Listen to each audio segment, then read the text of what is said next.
Thank you very much, Haya, and thank you to the Palestine Return Centre for organising this tremendous event. I'm the chair. I'm Penny Green, Professor of Law and Globalisation at Queen Mary University of London. It says Australian criminologist on your programme. I have to say that this was taken from Wikipedia. The only reason I have a Wikipedia page is because the Zionists decided they'd like to write me one. And so it has nothing to do with me. We're going to try to be very strict in terms of timekeeping, as we've lost a little bit of time. But this is a tremendously important session because it's about voices from Gaza. It's the authentic voices from Gaza, lived realities and resilience.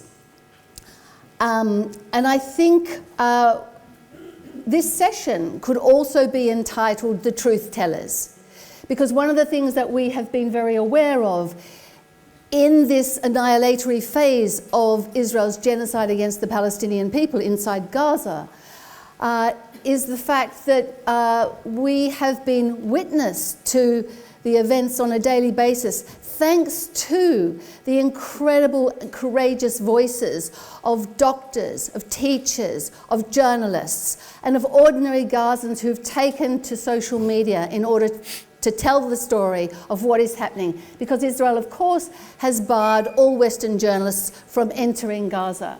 So these are the people who are responsible in part for our knowledge of what is happening in this genocide, and for them we are immensely grateful. So thank you all.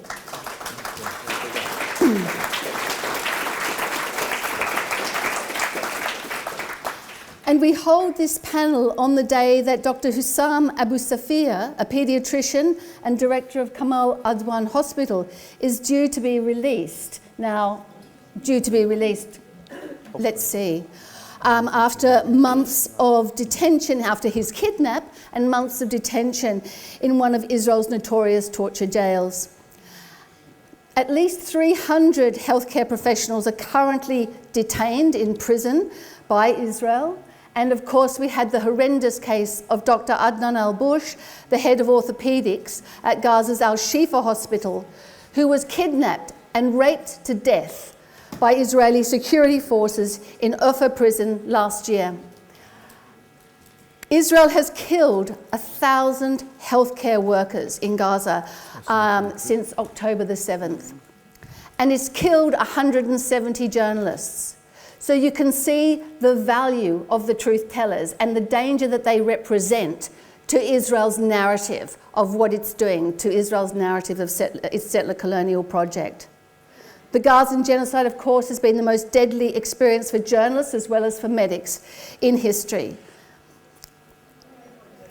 And I think we are so privileged today to have people from the front line and people who are so intimately connected to the events that are taking place in Gaza, because these are the only sites we hear this news apart from social media. We know that the Western mass media is incredibly biased in favour of Israel and against Palestinian people. We only need to look at the way in which the hostage releases are portrayed. Every Israeli hostage has a name and a family and a place. But Palestinians are even less than numbers. So I think it's very important that we, as part of the counter-narrative which we're going to hear today, it's about rehumanising or humanising what the Western media has attempted to dehumanise in the form of Palestinians. The other group of truth-tellers who have been attacked incredibly severely by this genocide are the universities and the professors and students of those universities. Gaza's 12 universities have been decimated.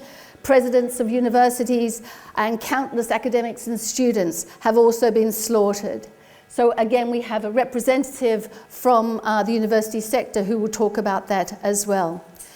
So our amazing panel reflects some of the most courageous voices with experience from and outside Gaza, and I'm going to hand over now to our panel. I'll introduce first Dr. Mads Gilbert, who everybody in this audience I'm sure is very familiar with. Mads is an award-winning specialist in anesthesiology and a professor of emergency medicine at the University of Tromsø, Norway, who's made frequent visits to Palestinian refugee camps in Gaza, in Lebanon and the West Bank to work with victims of Israel's genocide, not only since October the 7th, but well before October the 7th, and I'm sure Mads will talk about that. He's been an outspoken critic of the Israeli regime's destruction of healthcare in Gaza. And in 2014, I think they imposed a lifelong ban on you, is that right? Not lifelong. Not lifelong. They wanted it.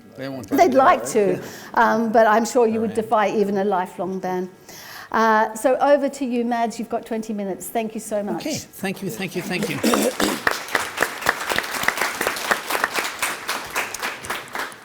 Assalamu alaikum. And shukran jazilan for the night. That's the long one. That's wrong. That's wrong. Upper left. No, yeah. That one. That's fine. Yes. Thank you so much, everyone, for being here, and thank you to PRC for having this immensely important workshop. I want to say, first of all, that I should not have been the one standing here. In a way, I hate to be that white voice for the people who are perfectly capable of speaking from Gaza. And I come back to some of them. But since they are not allowed to exit Gaza because of the occupation, I will, of course, try to voice some of the points that I know they would have voiced. I'll take you through a presentation, and I'll try to discuss with you the situation in Gaza. I'll start with this. All the people of the world fighting colonialism, oppression, and occupation today. So give them a big hand, the people of Gaza. And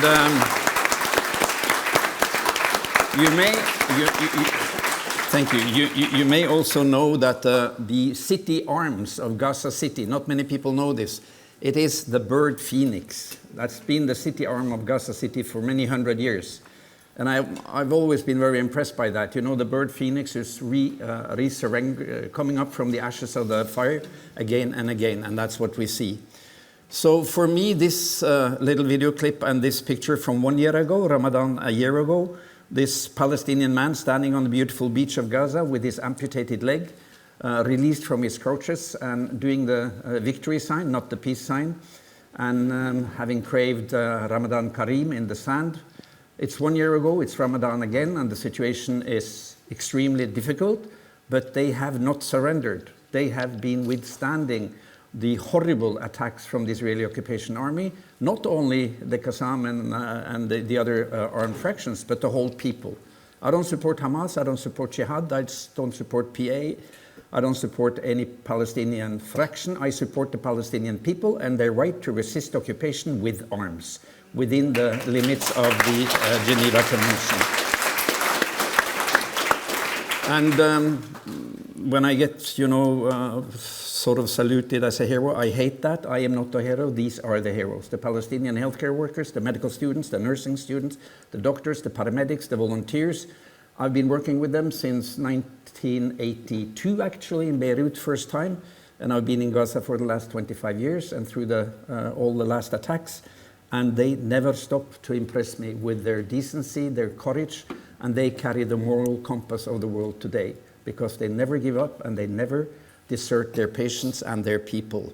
So to me, they are the real heroes. And a first question to you guys, who is this? Anybody who knows it is, raise your hand. Not one single hand. And that is an important point. I'll come back to that. You know it, of course. Yeah.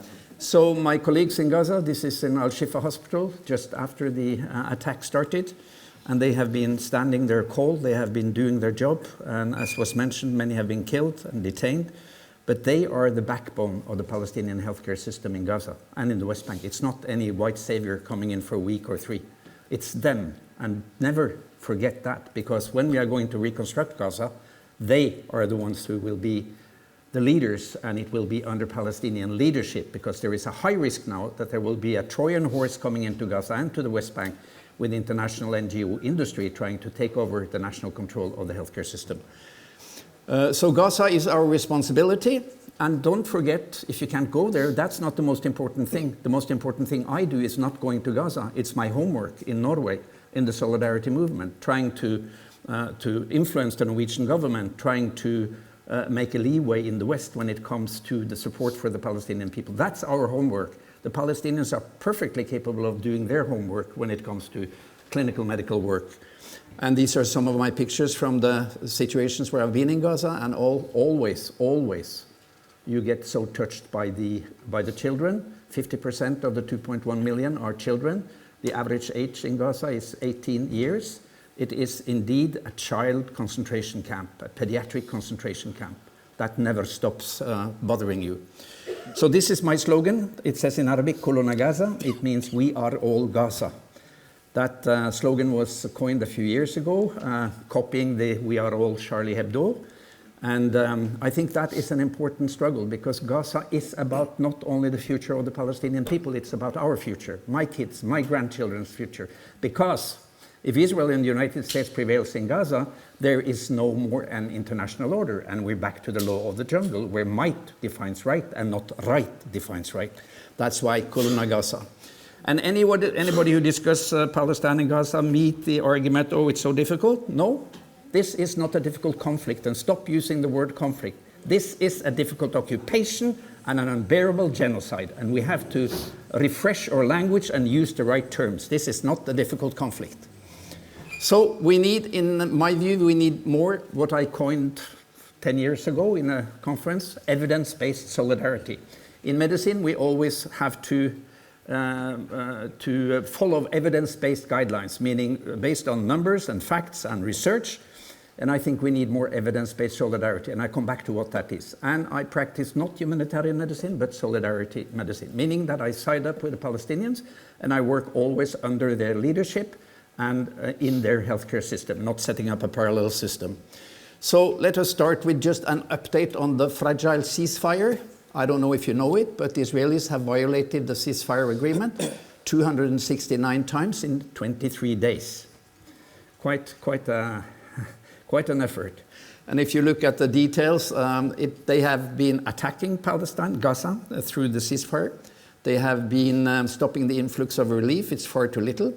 I don't know if you know it, but Palestinian healthcare workers are not allowed to re-enter Gaza. Many of them are sitting in Jordan and in Egypt, in Cairo. They're not allowed to go back and pick up their work in their own healthcare system. And the exit of patients, which is in the ceasefire, should be at least 50 per day, is far less. So here you see the total number of violations by Israel broken down. I don't have time to go into all the details, but they have killed 26 and injured 59 in 24 days, which means they have been killing one Palestinian on an average every day during the ceasefire. And it has been the Palestinians' withholding of their anger that has actually saved the ceasefire so far. So if you have a look at the numbers breakdown, this is from the Gaza Media Office. You see the numbers agreed upon here to the left when it comes to trucks and fuel trucks and mobile houses and tents. And if you look at the shortfalls, there has been allowed in more than 3,500 aid trucks too little, 35 fuel trucks per day too little, complete absence of mobile houses, and a shortfall of 180 tents, which is critical because it's cold in Gaza now, and hypothermia is a major threat, in particular to women, children, and sick people. So they are not following. And let's not forget the West Bank. I don't have time to speak about that. But the violations of human rights and international law in the West Bank are rampant. And this is a sum up showing you that since the 7th of October until February 10th, a few days ago, the Israeli occupation forces and settlers have killed nearly 900 Palestinians in the West Bank, and violated, of course, all the human rights that you can list. So now a quick update on Gaza, and I'm happy for the chairperson asking us to do the facts on the ground. I feel my duty today is not to share with you the Palestinian experience, but to give you solid evidence and evidence-based solidarity. I want you to remember three numbers: 41%, 69 years, and 35 years. I'll come back to it. So one of the many valuable sources are these weekly updates. How many of you know this OCHA stuff? Fine, that's far too few. Take a note of ORCHA and look at ORCHA OPT, Occupied Palestinian Territory, and Impact Snapshot. They come 3 times a week. They are saturated with facts, and it is a reliable source. They are almost always congruent with the Ministry of Health sources and other sources, and every number is referenced. So this is a good source for evidence-based solidarity. I'll use that in the lecture. So this is the map in the latest, the one from the 11th of February, and note 2 things with this map.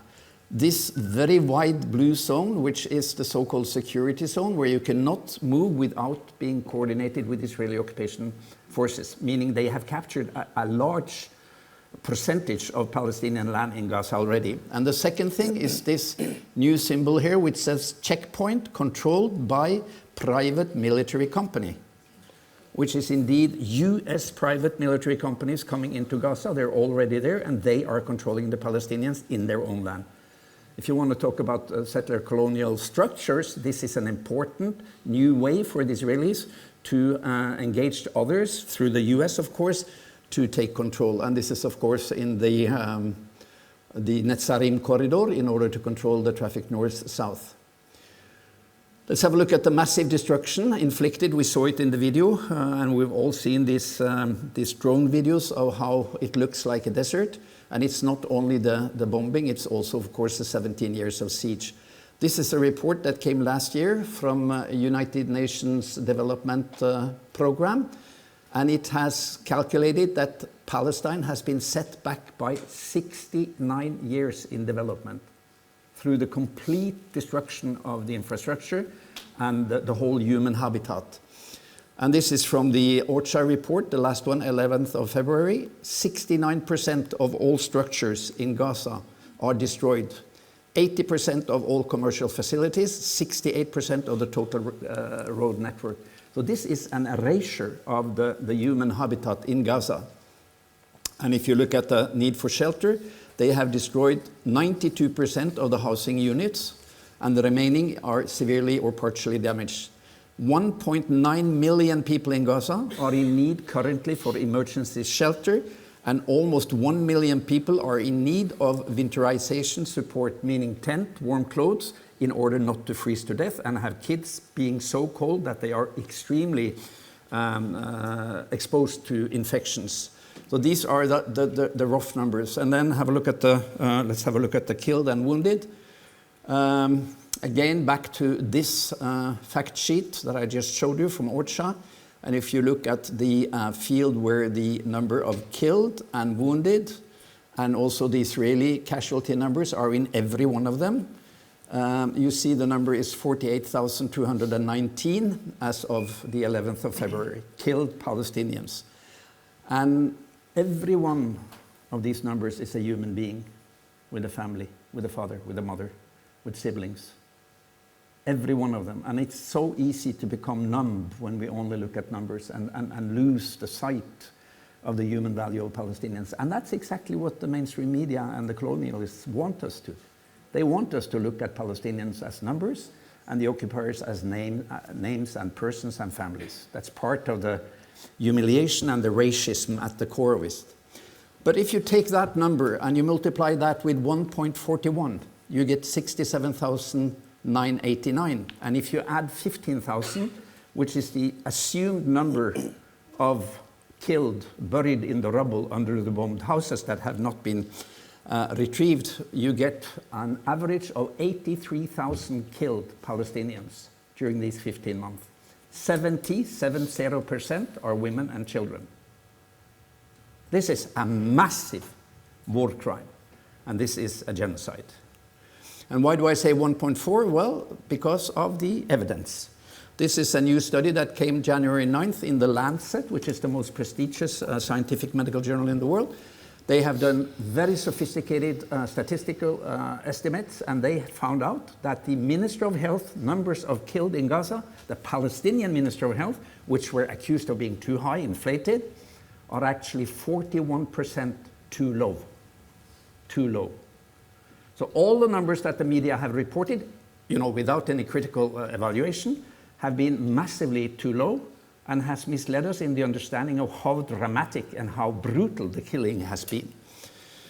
And they are humans and not numbers. طفلة ووالدها يفارقون الحياة نتيجة هذا الاستهداف. هناك محاولات للإنعاش لكن لا يتوفر إمكانيات، لا تستطيع الطواقم الطبية الوصول للمكان.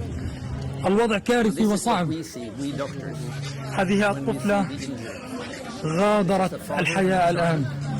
هناك محاولات لإنعاشها لكن لا أستطيع وصف هذا المشهد. لا أستطيع وصف هذا المشهد. فارقت هذه الطفلة الحياة الآن. حسبنا الله ونعم الوكيل. يا الله، غادرت هذه الطفلة الحياة الآن. غادرت الطفلة. حسبنا الله ونعم الوكيل. ما ذنب هؤلاء الأطفال؟ لا أستطيع وصف المشهد. لا أستطيع وصف هذا المشهد. 545 Palestinian children. That is an apartheid number. That is the mathematical expression of the difference in human value between a Palestinian and a white or a Jewish child. Imagine the opposite. Imagine the opposite. That 18,000 Jewish Israeli children had been killed during a siege and bombing of Tel Aviv and Haifa, what the world would have done. This is the hypocrisy, this is the double standards. And then in addition to all the ones killed, we have a new category of children, the WCNSF, the wounded child with no surviving family. A large number, around 17,000. And for the child to survive a trauma and a loss, the most important factor is not an American or a Norwegian psychologist, it is your family, your culture, your religion, and your belonging. So by destroying the family structure of Gaza, they are trying to eradicate the DNA of the resistance, actually. And then, just a little sidestep, they are humans, not numbers. 1,060 have been killed, according to the last UN report, probably more, Palestinian healthcare workers in Gaza. And I want to present you to one of them. I've lost many good friends in Gaza. And this is Maysara Al-Rayes, who was one of my absolutely best medical students. I'm a visiting professor at Al-Azhar University. There is one medical student from Al-Azhar. Can you stand up, Mohammed? Where are you? Can you stand up? Give him a big hand. He has survived Gaza. Oh.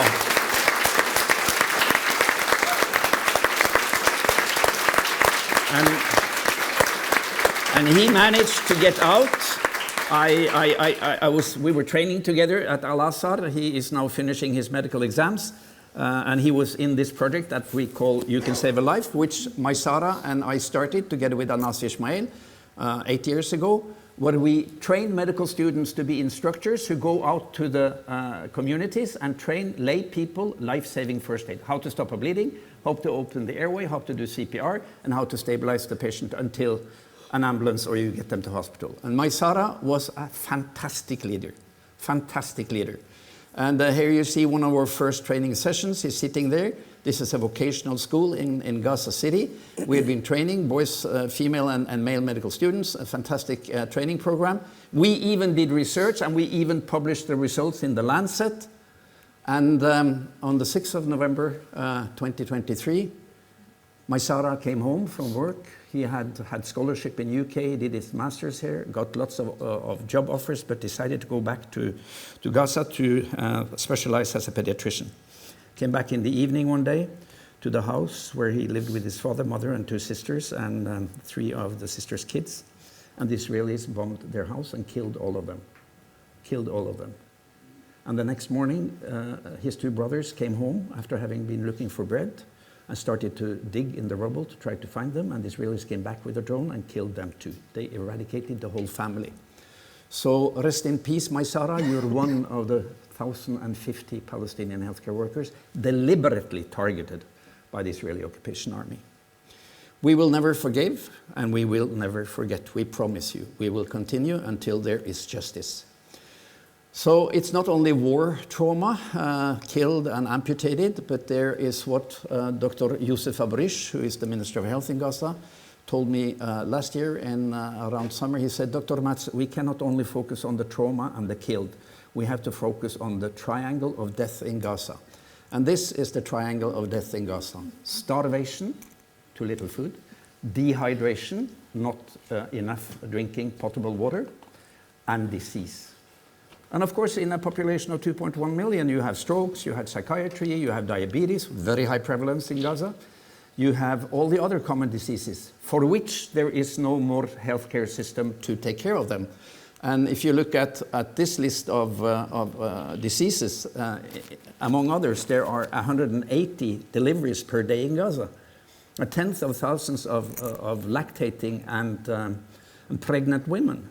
In these conditions, of course, that's a very high risk of having complications and diseases. And not only that, it is also hypothermia, which is a deadly killer for children and fragile people. And I just checked the weather forecast for Monday, after tomorrow, and you see it's down to 7 degrees and 5 degrees at night with precipitation and wind. It is a very dangerous combination of hypothermia, wind, and wet, which will expose hundreds of thousands of kids, elders, and sick people to hypothermia. They need tents, and they don't get the tents. So this is a deliberate, dreadful, and deadly lack of the most basic preconditions of life: water, food, shelter and hygiene, human security, and healthcare. All of this is systematically denied the Palestinian people by the Israeli occupation army, conducted by the Israeli fascist government, supported by the United States, by your government in the UK, and by many other European governments. It's systematic, we know it, we know the numbers, we have the evidence. And if you look at the food security, 91% of the population of 1.2 million people are projected to face high levels of acute food insecurity. And there are almost 500,000 people facing catastrophic levels of food insecurity. We know it. And as Martin Luther King said, he said, of all the forms of inequality, injustice in healthcare is the most shocking and inhuman. I agree to that. And the consequence of this is actually a situation with stolen lives, stolen life expectation and prospects of living. And that's why I want you to know the number of 35. Because just now there was another study in The Lancet where they had analyzed the life expectancy in Gaza.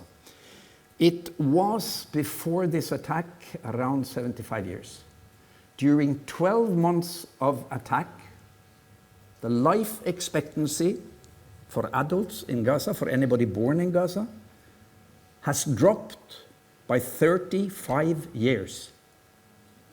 By 35 years. You can expect to live 35 years shorter in Gaza, and that's not because of the bombing. That's because of the starvation, the lack of food, the lack of healthcare, the lack of shelter, the lack of security. All of these factors are the provisions that you need to have public health.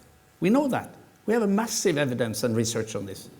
And the Israelis are systematically denying these factors to the Palestinian people. So if you take the previous life expectancy, 76 years, it was before 2023, minus 35, you now have a life expectancy in Gaza of 41 years. Nobody talks about that. Why are these studies not presented in mainstream media and discussed?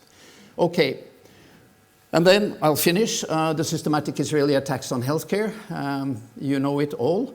There has been, and this is from the 7th of October until 28th of November 2024, 585 attacks, Israeli attacks on healthcare in Gaza. This is the surgical block in Shifa. 851 people killed during the attacks on healthcare in Gaza. All known.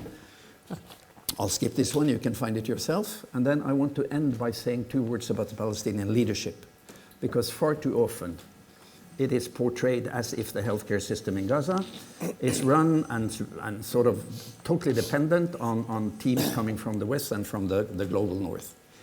So this is the guy I asked you about. It's actually the Minister of Health in Gaza, Dr. Youssef Abarish.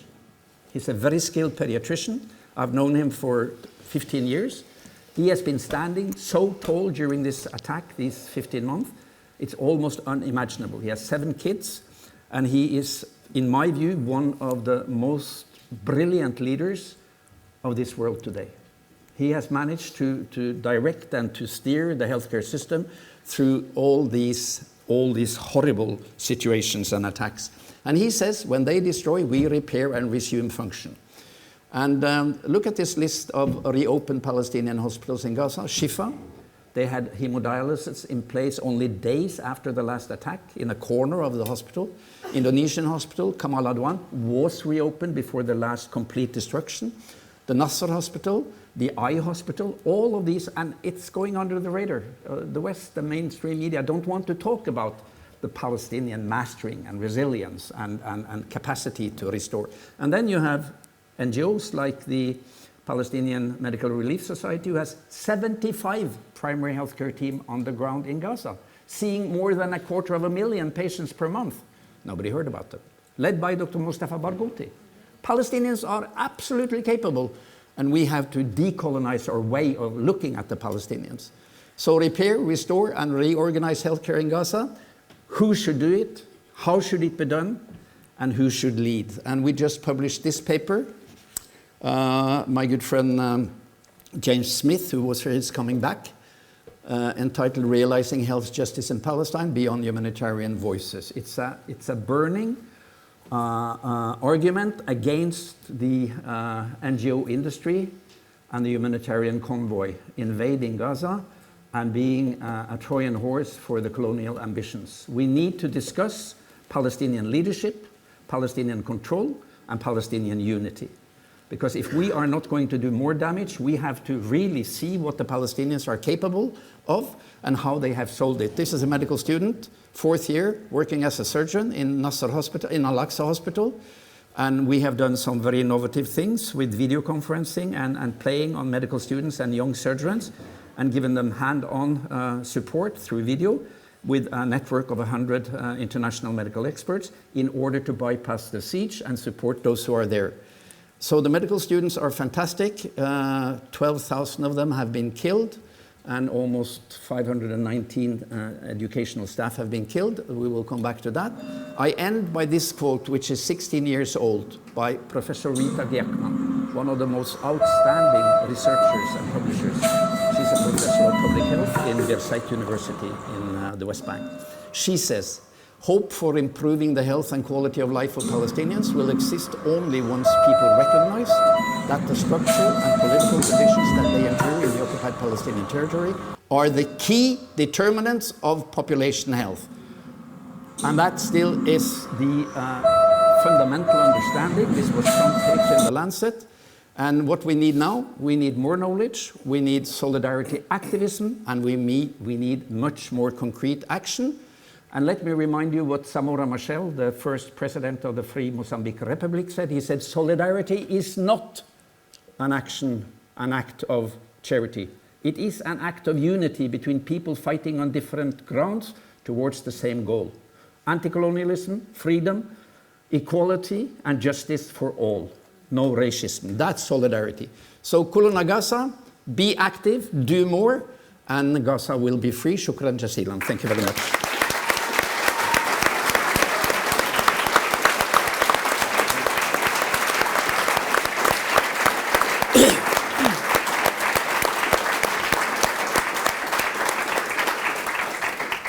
Mads, thank you so much for that amazing set of information and evidence-based knowledge that we can all use in all of our struggles, in our day-to-day conversations with friends, with those who require some counter-narrative.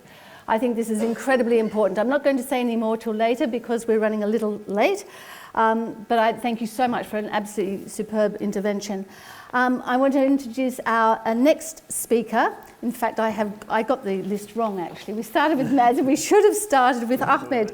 Dr. Ahmed Mukhallalati was the chief plastic hand and reconstructive surgeon at Al Shifa Hospital in Gaza City before it was stormed by the Israeli military in November, and before he moved to the Gaza European Hospital in southern Gaza to treat thousands of patients. Ahmed is the director of the NGO Global Med Connect, and he's currently, he was head of plastic surgery department at Al Shifa, and he's now a locum consultant at St Thomas's Hospital in London. So the constituents of South London are very fortunate to have you. Over to you, Ahmed. Thank you so much. Thank you.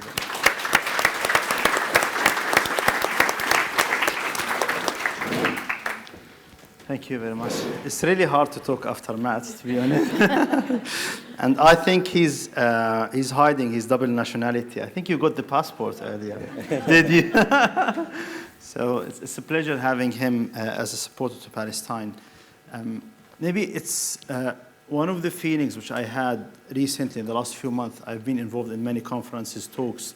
And what I find really interesting, that most of the people attending are non-Palestinian in origin. And I believe this is the worst time for the Zionists, for the project of the State of Israel stealing and occupying other lands, that all of these people, and thousands and maybe millions outside this place, are supporting Palestine and Gaza because that's a fair case. It's very easy to convince anyone how fair is this case and how brutal is this occupation. So thanks a lot for coming. Thanks for arranging this event. And what's interesting that the Students' Association is involved, and they are the ones who are really important to tell the narrative and to tell it to the younger generation. So in the future, once they are in really high positions, they will be able to help and support any fair case, and especially Palestine in the whole world. So that's me. I'm plastic and reconstructive surgeon. I decided to relocate from London in January 2023.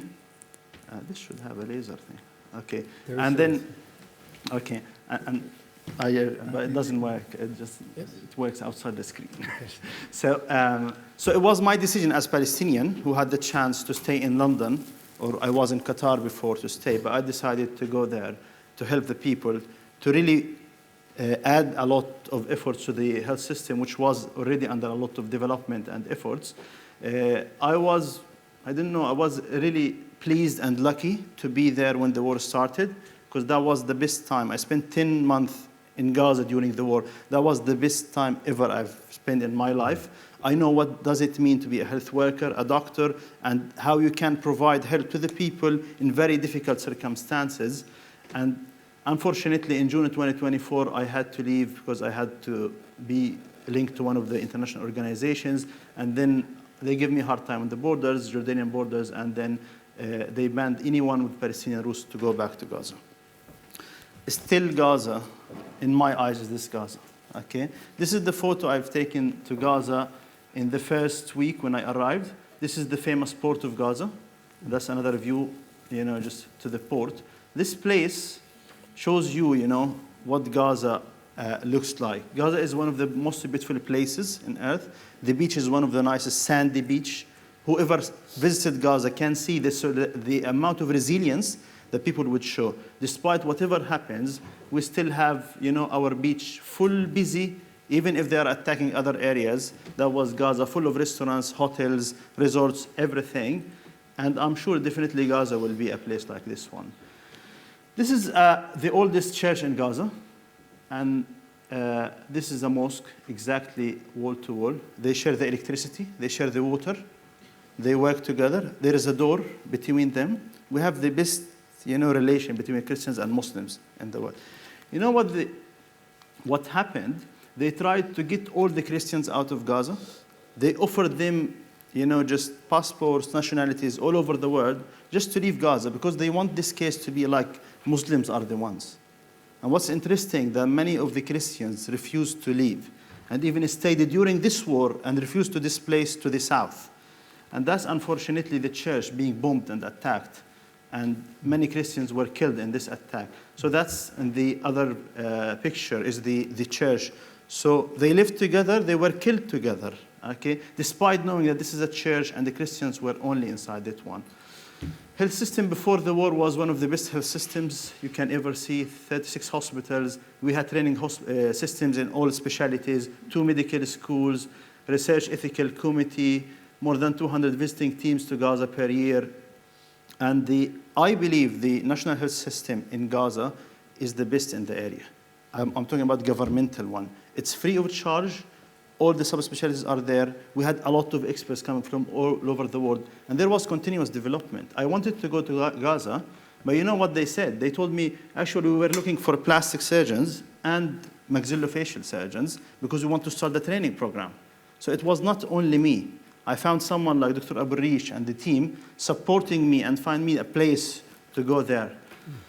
That's our department, burn unit. We started weekly, multidisciplinary team, exactly copying the same system in the UK. And the people were really good enough. They were attending every Monday this meeting.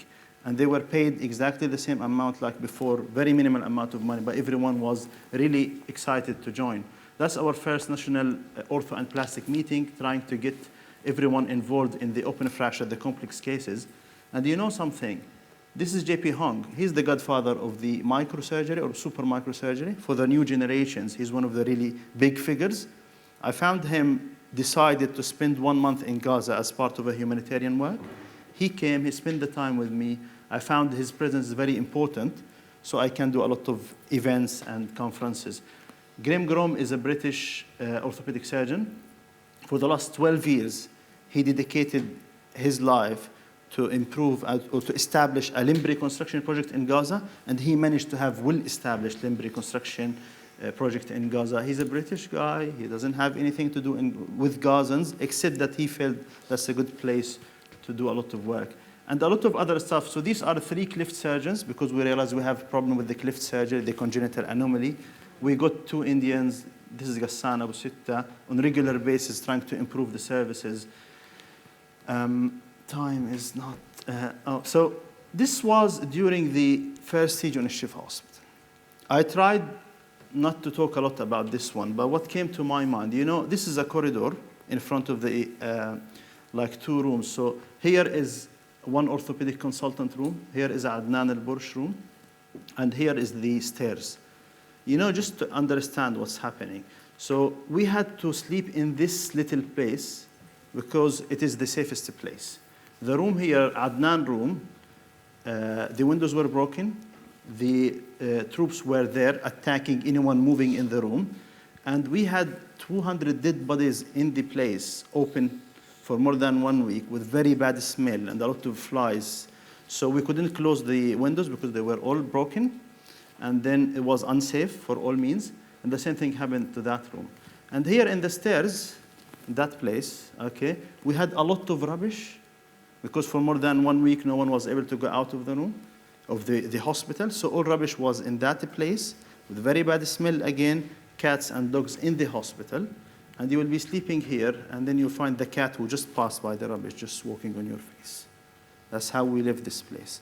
That's nothing compared to the fact that Adnan al-Bursh was with us, but he didn't survive the genocide. Ahmed Al Naouq, a plastic surgeon, was with us. He didn't survive that one. This is Muhammad Abeid, a famous orthopedic surgeon, limb reconstruction surgeon. This is Murad Al-Khuqa, another orthopedic surgeon. They were both arrested from the hospitals. We know nothing about them for more than a year for Murad, for more than, I think, 3 months now about Muhammad Abeid. And that's what happened. So I say we survived the genocide, but others didn't. That's the problem. I had my family with me when I was in Gaza for 2 months. That's my in-law house. They bombed the house. Luckily, they just targeted the first, like the top 2 floors. The family was here. They survived the attack. They had to come from under the rubble. They had to break the back door to go to the neighbors because the tanks were exactly in the street here. And then I brought them to the hospital. They spent 2 weeks with me in the hospital. When they left the hospital, they left their toys with me. But you know what I say? Trauma will always affect them. They were lucky to go outside Gaza because we have other passports. But every other children in Gaza stayed in that. It took me more than 1 year for the trauma effects just to minimize it, and it will never go. They will always have, you know, nightmares because of what they have seen in that. So what about the thousands, tens of thousands of other children in Gaza? The system was targeted deliberately, okay, just to collapse. These numbers were mentioned.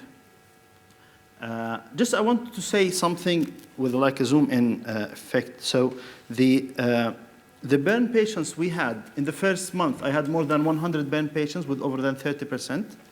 For anyone, just to know, any patient with more than 30%, would go to a really big burn center. They have to be supported in ICU. They need a lot of blood transfusion, a lot of surgeries, antibiotics, and everything, which we couldn't afford. The 20-bed capacity ICU was full in the first hour, and then we had to put these patients in the corridors, in the wards, without anything.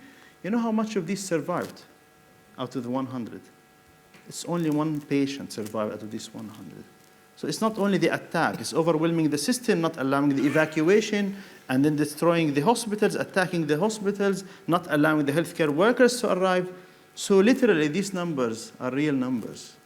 I lost 99 patients. It's exactly 105 patients, and I lost 104 of them in 1 month. And that's not because we couldn't do anything to them, or we don't know what to do, but we couldn't do anything. Shifa Hospital was mentioned, you know, from legal perspective, but I will tell you, we were in a Shifa Hospital. We had all of these things, all of these media campaigns. But you know, one of the real facts, more than 2,200 patients had to be evacuated from the hospital without an ambulance, without medical escort, without anything. We had no oxygen, nothing for more than 2 weeks. This is one of the ambulances where I had to evacuate the patient. We got 17 ambulances for 700 patients. This is nothing. So this is a patient lying down. This is another patient. She had bilateral lower limb injuries. This has a spine injury. He can't move. This is a child with bilateral limb injuries. And that's another child in the lap of his mother. And then I had to send this patient without her husband and this one without his mother because there was no space. And you know, they just go to somewhere where we don't know anything, no telephone connections, nothing. So that's one of the very unhuman things, that we have to evacuate this way. We lost access to the pharmacy because the soldiers were in the pharmacy eating and drinking and staying in the pharmacy place. That's how the hospital looked like. Okay, and you know what happened? Just before leaving the hospital, in the 24th of November, 6 o'clock in the morning, they destroyed everything critical in the hospital. They destroyed the generator, the oxygen stations, the other secondary oxygen station, the telecommunication department. They just used they destroyed the water connections and supplies to the hospital. So they made all the efforts for this hospital not to work at all. And you know what happened? It was in the media, and then later on they realized there was nothing about Hamas. Nothing happened. They continued attacking the other hospitals. And even no one confirmed any single evidence about this thing. And also was confirmed by the release of Dr. Abu Salmiya, the director of the hospital. So the first time we managed to operate the hospital, to rehabilitate it, but they realized, no, that's not allowed. The second time they destroyed everything. So there is no chance for the hospital to work again. So it's deliberately killing the health system and destroying the hospital so no one can survive, because the hospital will give the people the sense of some safety, some support. I was just always telling we were not providing care. We were resisting by staying and trying. It was a sign of resilience, but I will be honest with you, it wasn't medical care. It was very minimal medical care. We lost most of the patients because we were not able to do anything. So one of the international organizations and planning which happened, I say May and June was one of the most critical times for the Gaza health system and the Gazan people. So we had all the hospitals destroyed. Shifa Hospital destroyed. Nasser Hospital in March was destroyed as well. And then we had no hospital working at all. And we had to rely on the international hospitals. You know, we had no CT scan in the whole of south of Gaza.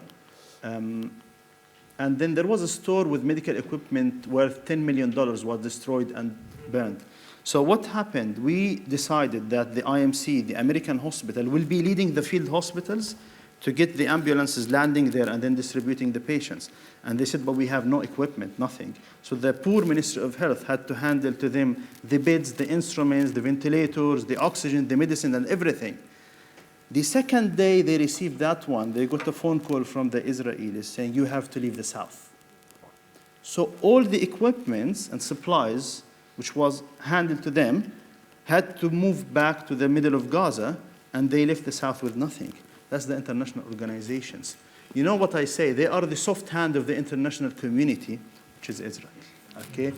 This hospital is the biggest hospital. So this one is worth $3 million, the tents, but they had 5 field hospitals in Gaza. You know what they do? They give us the tents, the beds, but no medicines, no instruments, no supplies. So we have the structures of this hospital, and then they decide where to build the hospital. So they are not allowed to build hospitals near the governmental hospitals. They are not allowed to talk to anyone from Ministry of Health, what they call no contact policy. So it was meant for these hospitals to be ready to take over the health system the moment the Gazan people will just collapse as a resistance, as Ministry of Health. And I believe they wanted that, but they were really like aggressive and brutal enough not to provide medicine. And I believe if they give all the medicine and supplies to these hospitals, they could have led the health system at that point. Luckily, they didn't, and I believe that was one of the most critical times, but it never happened. And I'm sure the Gazan people will never allow this to happen again, because now we are stronger, Mats, okay? That was in the weakness, you know, the most weak times. That's how we worked in the field hospitals. I worked in one of these. So it's a container for surgery. They have nothing. This is a COVID gown, which you should not use at all. We have to cut it and use the leggings for instruments wrapping.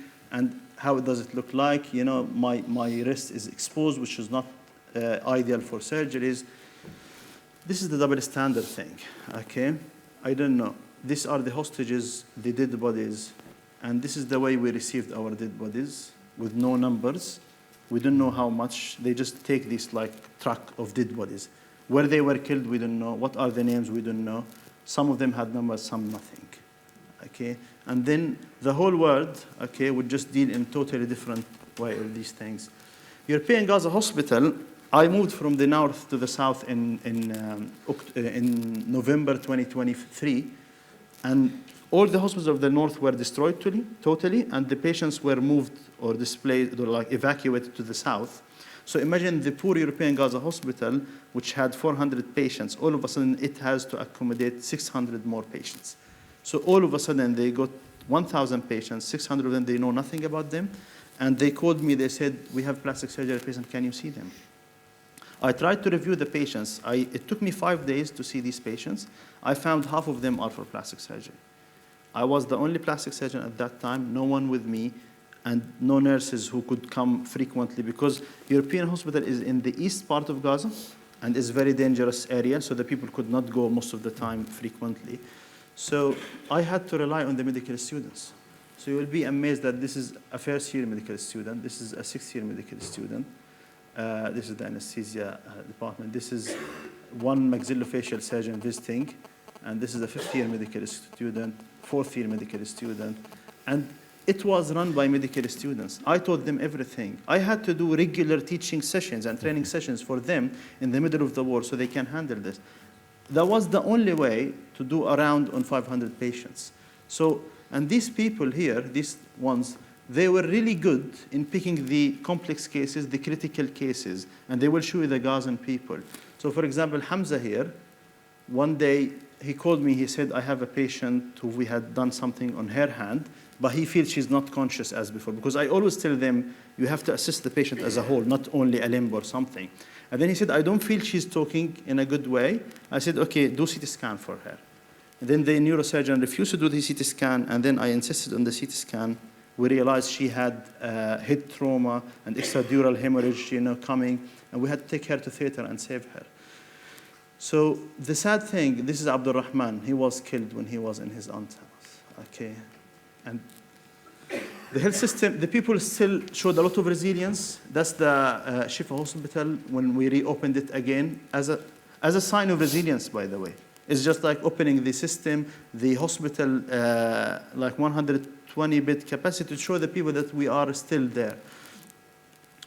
This is complex free flaps, which is organ transplant within the body. These are 6-hour surgeries. I've done the first case of ortho and plastic in Gaza in March 2023. And that, interestingly, I've done the same case in March 2024 in the field hospitals. But I had to do it in 2 parts because no one could tolerate 5-hour, 6-hour surgery. So we finished the first stage at 3 o'clock early in the morning, and I've done the second part next day. But we still do our best. The very important thing, genocide is still happening, guys. it didn't finish. As you mentioned before, and many people, that, by the way, 1 million of the people went back from the south to the north in a destroyed health system, no hospitals. These people had no health care for more than a year. So no diabetes control, no diabetic food control, no cardiac diseases control, no medications, nothing. So they are overwhelming the system, but there is no system. They are overwhelming the tents, in the streets of Gaza.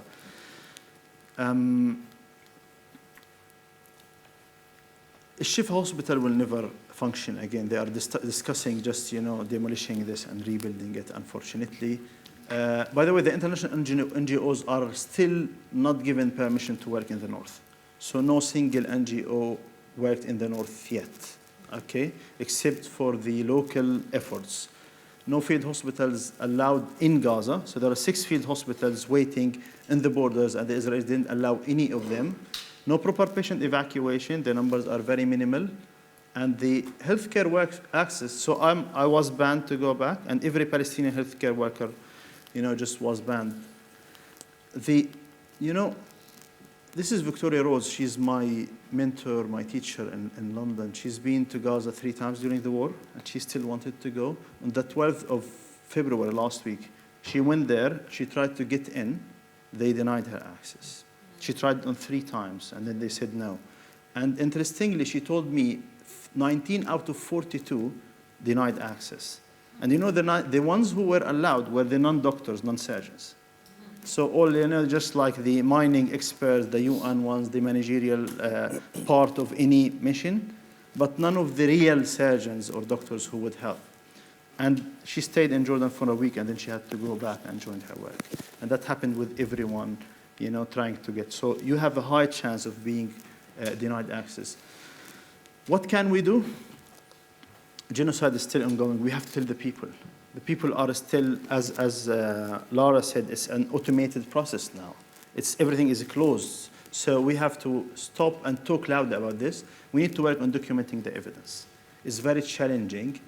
And then we need to support the Gazans. I will tell you, to be able to help Gaza, you need to think outside of the box. It's not a simple thing at all. I remember one of the times I had a phone call from the head of emergency departments or services in the north. He said, listen, the people lost hope. They are, by the way, human beings, Gazans, resilience, but they want to eat. They want to have some money. They said they reached a level, they didn't have any income, they didn't have anything, they didn't want to come to work. And the moment they have the attack, no one is coming to just see the patients. And then I said, okay, I spoke to a group of people around me, and we said, let us support the emergency departments in Al Ahli Hospital and Al Shifa. That's away from anyone else. Because if you go to the bigger organization, a lot of money will go in the middle. Yeah. But it was me with a group of people, for the last 5 months, we were able to put the emergency doctors and nurses back on the track. And they are following, they started documenting, and we got a lot of documentation from that one. So there is no straightforward, easy way of getting support to the Gazans, but they still need help and support in all aspects, in all levels. One of the initiatives we are trying to work on with Ramadan now is just trying to get really big fund to support the care workers and the ones who were died. We want to support their families. Hopefully we'll just make a big campaign, in the coming days before Ramadan or with Ramadan time, so that people can support us. That's my initiative. I'm trying to work on these ones, Global Mid Connect. We worked really to get a lot of data. And one of the, maybe last point I want to mention, when we say we have 50 people killed, everyone would say, oh, this is Hamas-led government data. We should not allow this to happen. These are the data from the people on the ground. They are all professionals. They are healthcare workers. Would you say anything about Sudan, for example, numbers? Would anyone say the same thing? It's, again, allowing this narrative of the occupation, to say that one. By the way, the occupied lands is the name the British government officially gives to Gaza and West Bank. So the occupation is a name. Just let us get it back, Whenever you check about Gaza, access to Gaza, it's called occupied lands. So occupied by whom? The final thing is Mahmoud Darwish, like part of the really famous words. So this is when the people went back to Gaza, when they opened the borders, but the video of Mats is usually like better. So we have the past here. We have the first voice of life. We have the present, and the future. We have the world here and the afterlife. We believe as Gazans that this is what we do. And then if I want to conclude with something, okay, the more power they use, the less effective it is. And everyone knows that this occupation, when they reach this level of using the maximum power, the genocide, the ethnical cleansing, all of this stuff, it doesn't help them at all. It just accelerates the end of this brutal occupation. So this is a fact. Everyone knows that. The occupation will end. But what will be the question? What was our role in that thing? We have to work hard for ourselves, not for the Gazans, the Palestinians. It's for ourselves to feel that we have done something good to a fair case like Palestine. Thank you very much.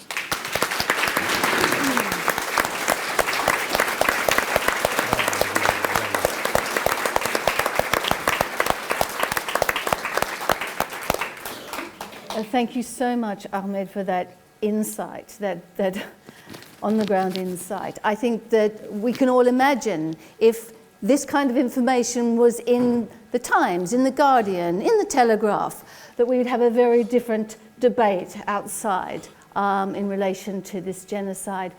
Thank you so much. Our third speaker on the panel today is Ahmed Al Naouq. Ahmed is one of Gaza's courageous journalists based in the UK and Euromed's Monitor Advocacy Officer.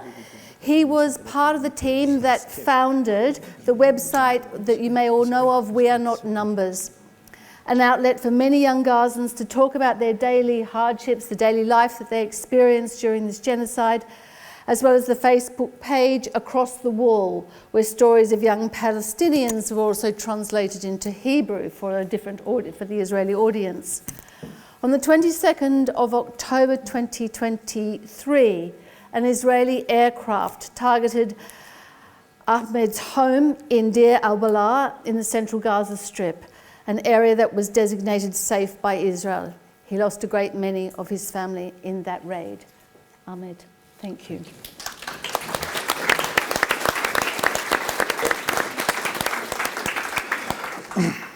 Thank you very much for having me. And I know my job will be more difficult now after speaking after Mads and Ahmed. They're two amazing, terrific medical doctors who worked in Gaza. And they show us a horrific experience of the health system in Gaza. I know what's happening in Gaza. I know how horrific the situation is in Gaza in terms of the medical care. But it's not only the medical care in Gaza. Health system is destroyed, the educational system is destroyed, municipalities are destroyed, hospitals are destroyed, schools are destroyed, entire neighborhoods are destroyed, everything is destroyed in Gaza. And sometimes it feels that this time is bleak, it's dark. Everyone could be pessimistic, and how can't anyone be pessimistic? A few days ago, I was in a private meeting with an organization that was working very well on Palestine. And in this closed meeting, some of the team members, they started to express how they feel about this genocide. And they said, we have to acknowledge that we were defeated. The Palestinians have been defeated. The world had let the people in Gaza down. The Palestinians are disappointed in the international community and everyone. They were very pessimistic. And how can't they be pessimistic? Now, after the people in Gaza has endured a genocide where tens of thousands of people were killed, now we hear that the American president wants to ethnically cleanse the people from Gaza and take ownership of the land in Gaza. As if the Palestinians are dirt, he's saying he will clean out Gaza as if we are dirt. So sometimes, yes, we can feel that we live in a very, very, very bleak and very dark time. But I am not here to spread pessimism. I'm here to spread some hope. Because I know that despite all odds, despite all pain and suffering and trauma and the genocide, I know that the Palestinian people are not defeated. We are not defeated, and we will never be defeated, and we refuse to be defeated. We can't be defeated because we are not in a war. We are a people who live under genocide. We are a people who are fighting occupation.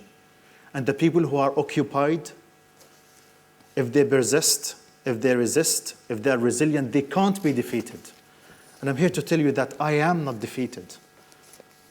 And I'm here to tell you that Israel is defeated, although they have carried out the genocide, although that they have killed tens of thousands of people, although that they have imprisoned thousands of people and destroyed Gaza. Israel did not emerge victorious out of this genocide. And this genocide is continuous. It's ongoing. How can Israel be victorious? They have killed my family, all my family. 21 members of my family were sleeping in their home, and they were murdered. My father, my brothers, my sisters, my nieces, my nephews. They killed my mother before by not allowing her to receive a treatment, and my brother before. And I am one of the few survivors of my family, and I'm telling you, I am not defeated. And I stand victorious. Because how come?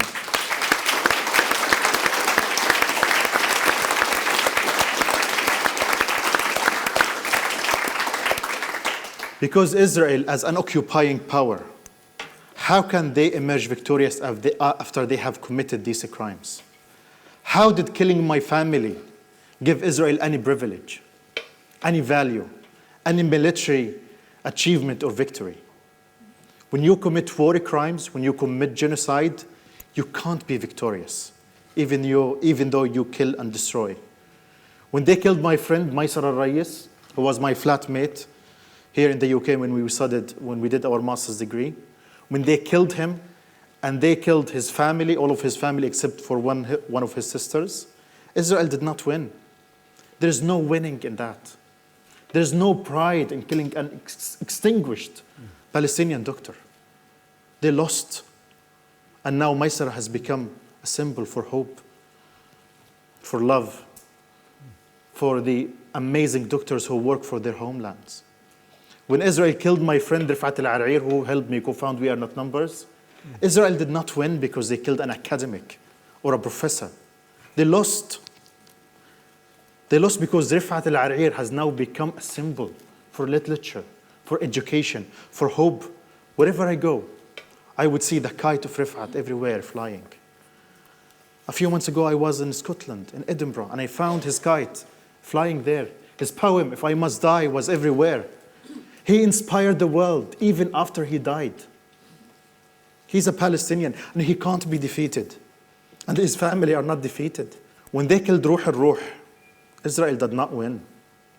When they killed her grandfather, they did not win. They were defeated because they proved to the world that they are an army that have all the sophistication and power and might, yet they go after the kids and their grandparents and kill them intentionally. When they go and destroy a Shifa hospital, they do not win. Now more and more people, more and more doctors from all around the world know about these stories that you were telling us. And history will be written down in a way that will never glorify Israel anymore. When they destroy the universities, Israel is not winning. The more they kill of our innocent people, the more they kill of our doctors and patients and professors and poets and writers. We Are Not Numbers, we lost 4 of our writers. They're not winning because we will immortalize the stories of the Palestinian people. They killed my brother 10 years ago. And in result, we started We Are Not Numbers to celebrate the life of my brother. They killed the whole of my family now. But ever since they killed my family, I have been traveling and going everywhere, speaking about my family, in every place, in every university, in every demonstration, in every protest. I will make sure that everyone know my family. I will make sure that everyone know every single person of my family. And I'm not alone in that. More and more Palestinians will tell the stories of their loved ones who were deceased, who were killed by Israel. Israel will not emerge victorious out of all of that. Israel is losing on the long run. And I know sometimes, as we live this genocide, as we see that Gaza destroyed and the health system is destroyed and all of that, we can feel a little bit pessimistic. But please have hope. that Palestinians will not be defeated. Israel, when they started this war, they knew that they could not defeat the resistance, so they went after the civilians. And they said, we will punish the people in Gaza by killing as many civilians as possible.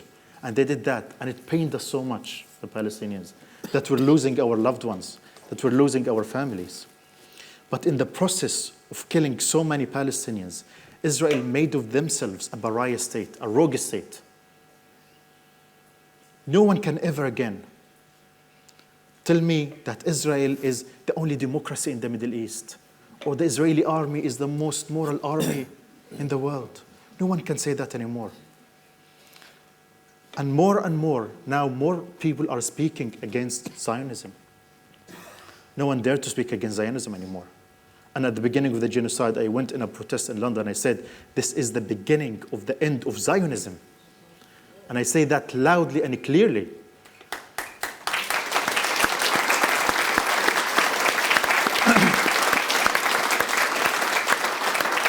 Because it is.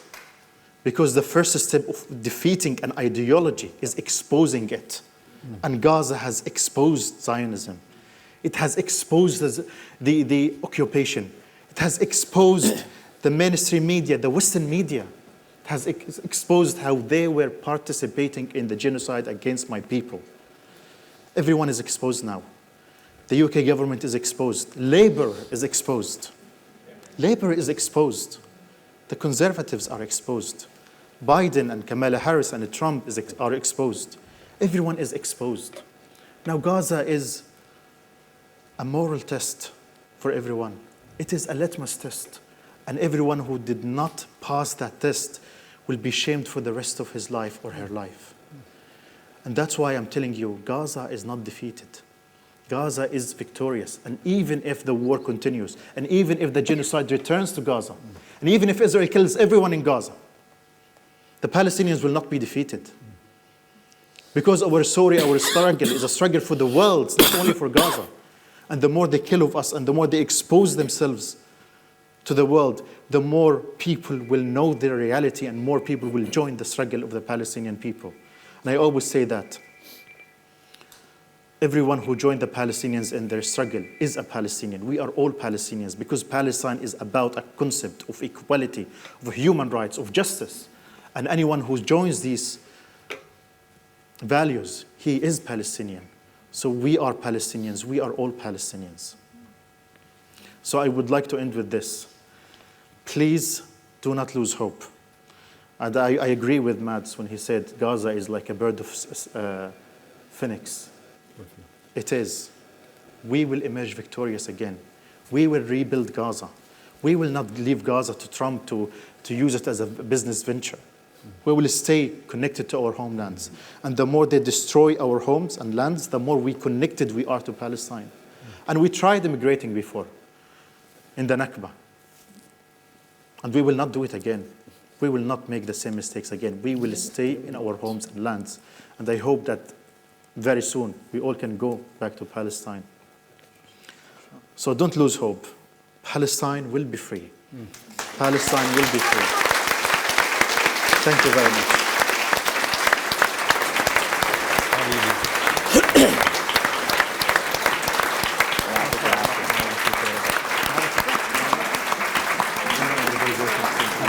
It's really hard for me. Thank you so much, Ahmed. I'm not sure I've ever heard a better dialectical analysis of the impact of genocide. So, the more the Israelis do to crush the Palestinians, the stronger the Palestinians become in terms of their commitment to freedom and their commitment to liberation. Thank you so much. Thank you. Now we have our final speaker on the panel, Dr. Wesam Amer. Wesam is a visiting researcher and Kara Senior Research Fellow at Cambridge University. And since 2020, Amer has been the Dean of the Faculty of Communications and Languages at Gaza University in Palestine. His work centres on political communication, warfare and contemporary geopolitics, with a specific focus on terrorism, security and radicalization, particularly in the context of the Middle East and beyond. He's published on Palestine, Israel, Islamist movements in the Middle East, and on Islamophobia. And it's very important that we have a representative from the academy because, of course, universities have been a major target for a very good reason, because that's about destroying the future of Gaza.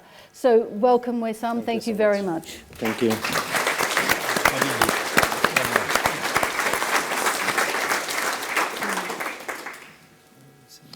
All right, thank you so much for the generous introduction. And it's really very, very challenging now. It's not only hard, it's very challenging to speak after the brilliant people here and sharing the experiences. But I will try my best. So actually, as a media researcher or political communication specialist, I would say, thinking about the media coverage or Western media specifically treatment of the genocide, it makes me really think a lot about the terms used by Western media outlets. So the word genocide, catastrophe, Nakba, war would not really describe the moment you live in Gaza. The moment you try to survive as much as you can. The moment you want to protect yourself, your wife, your husband, your children, your family members.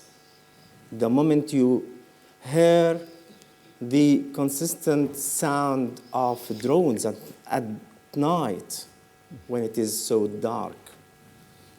The moment when you hear the sound of the rockets. So all these terms would not really describe the real situation on the ground, the real experience that we have lived. Now I live in Cambridge, which I'm a bit lucky, but still I'm very worried about the rest of my family living in Khan Yunis, where our house is located opposite the Al Amal hospital, where all the military operations on the ground happened. Also, I'm so worried about my students, my colleagues living and surviving and experiencing the genocide and all the military operations in Gaza.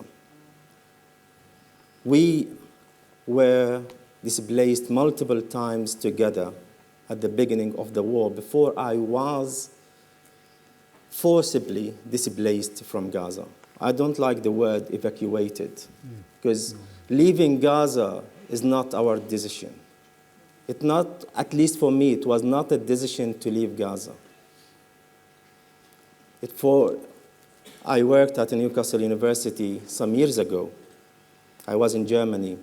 I worked at Harvard, but then in 2020, I decided to go back to Gaza to work for my university. But then, once it happened, the genocide targeted every single sector in Gaza. I call it a second Nakba because what my grandparents and parents in 1948 and 1967 and all the past wars have experienced, I myself and my daughter, alongside 2 million people in Gaza, experienced the war, the Nakba, the forced displacement from one place to another, from one corner to another, where security and safety are highly lost. When you hear the sound of the rockets, you don't know where to go. Even the so-called safety zones are not really safe, because thousands of people are killed or were killed on the so-called safety zones. Unfortunately, all these experiences and living situations in Gaza have not been objectively, largely covered or treated in the Western media. So I'd say Western media outlets are very complicit in the genocide. And I'm sure you have heard about the BBC documentary just 2 days ago. It was removed. And this is exactly a clear example of the Western media complicity. But we need to challenge the narrative, the discourse. Talking about mainstream media coverage in the past wars would not really make any change, or at least big or radical change in the Western media treatment and coverage of the current genocide. Same narrative, the same unobjectivity or unobjective coverage, the totally biased narrative and adaptation of the Israeli narrative. So the occupation is rooted in the establishment of Israel on Palestinian land, where my family was forced to flee, and I personally was forced also to flee. So it is a continuous Nakba. It is a continuous genocide. The genocide or the Palestinian Nakba has not started on October 7th. It has been happening for years and years and years. We tried our best to survive our life in Gaza, which has faced the Israel blockade and siege for the past 17 years. Here I would like to share, it's not a hope, but it is a way of resilience, how we try to survive, how we tried our best to keep the education on the top priority in Gaza and in Palestine. We used to organize conferences, symposiums, workshops, and this is a photo of Gaza beach, where we enjoyed our life, despite the strict blockade imposed in Gaza. During the first months of the war, we tried our best, and you can see, to keep or to continue communicating with our students. We had to struggle how to charge our mobiles or our laptops. So we had to go to places, for example, to UNRWA schools or to hospitals where they had solar panels, so we could charge our mobiles. And you can see in the second photo where is my neighborhood. It's exactly opposite the Al Amal hospital. And you can see how the whole neighborhood is destroyed. In number 3, you can see my classroom at Gaza University, where I used to teach and host guests to educate my students. And number 4 is a photo of the Islamic University, which is the biggest university in Gaza. It's totally destroyed. And number 5 is my university. It's a photo of my university, Gaza University. It's totally destroyed. And so not only the universities, but also the schools. So the schools have been also highly targeted, and not only the governmental schools, but UNRWA schools. So Israel targeted actually every single sector in Gaza. And here again some photos of the neighborhood where I lived, and in the corner this is my flat in Gaza. It's totally burned and destroyed.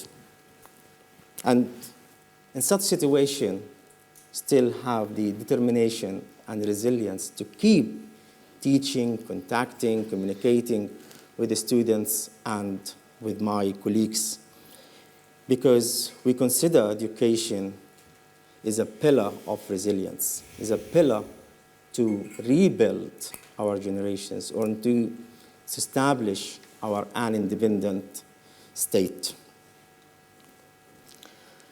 There have been many research papers have been conducted on scholasticide, but the common agreement with the various definitions of scholasticide is the Israeli systematic destruction of Palestinian universities, Palestinian schools, and killing Palestinian intellectuals. As you can see, this is Al-Aqsa University. Nothing has been left in the university.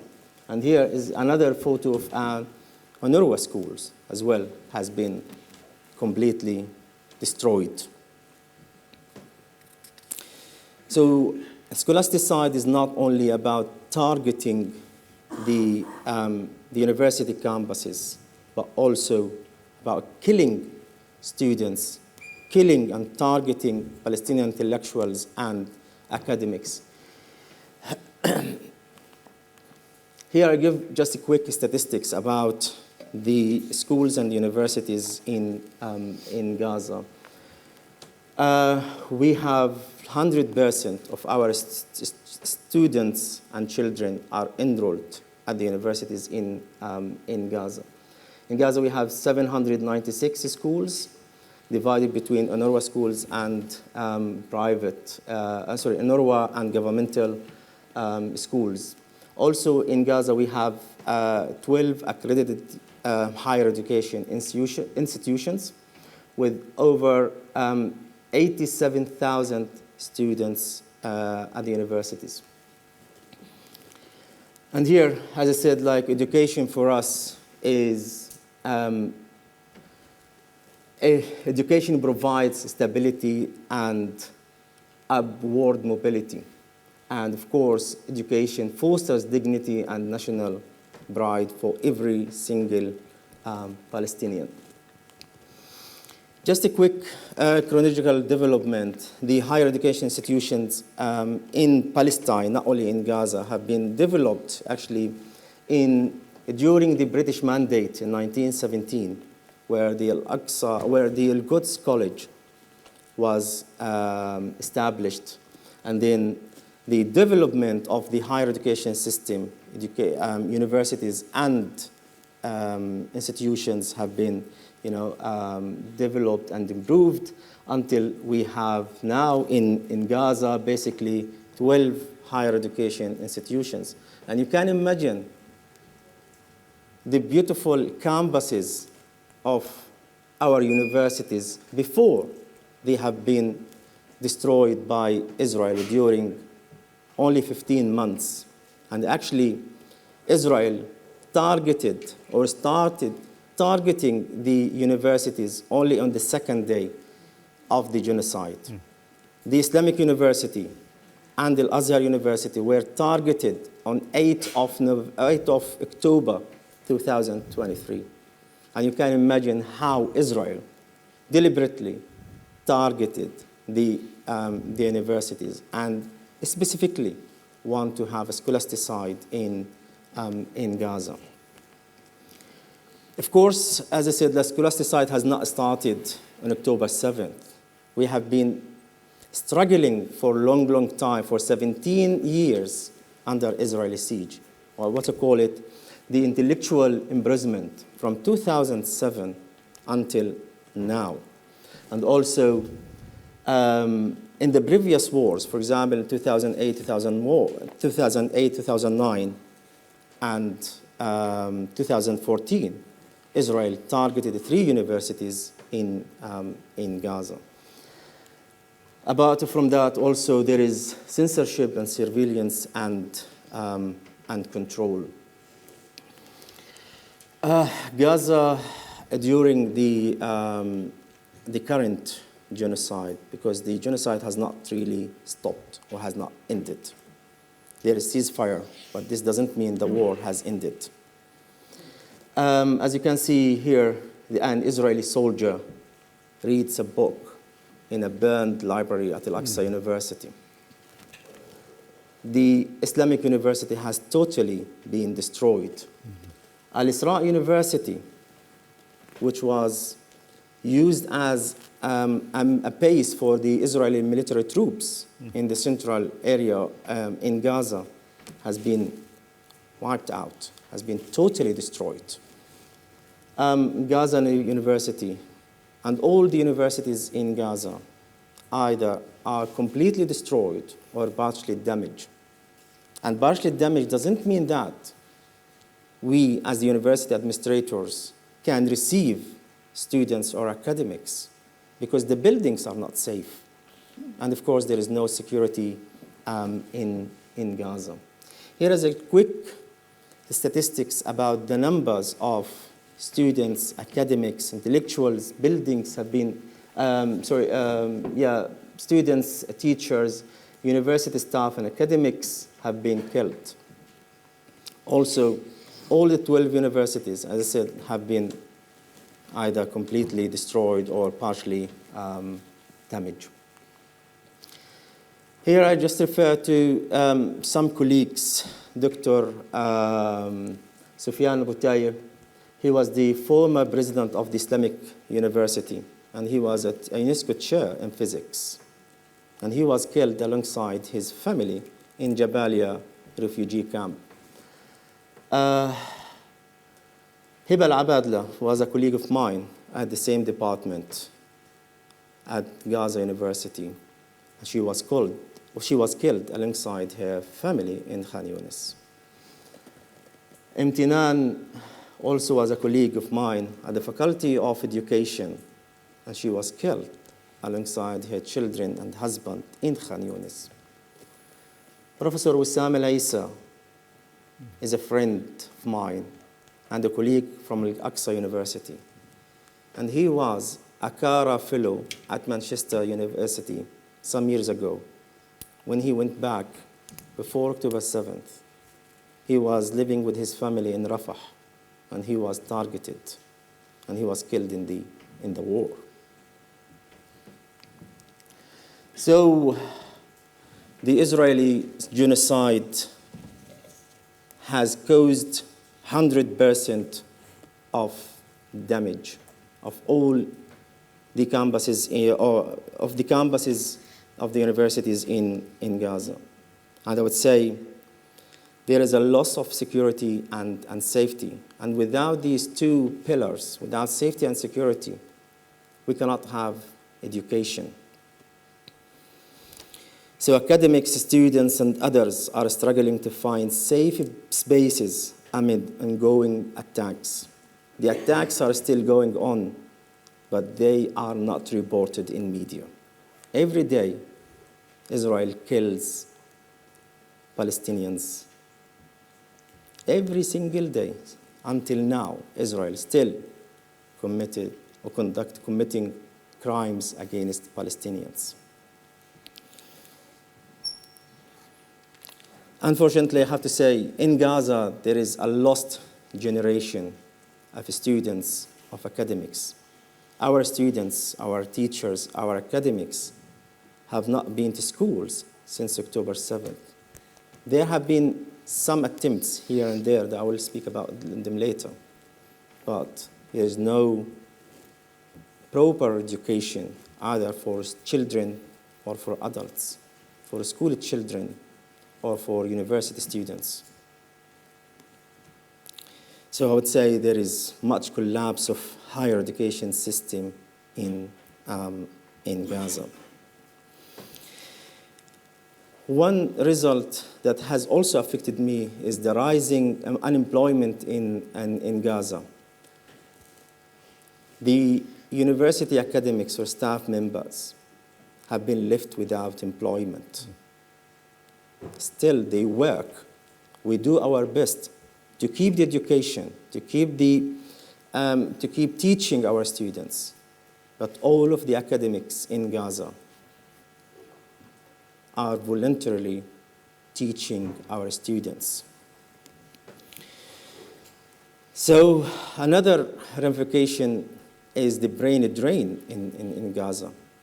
Many intellectuals, many academics, or some intellectuals and academics some doctors have been forcibly displaced to leave Gaza.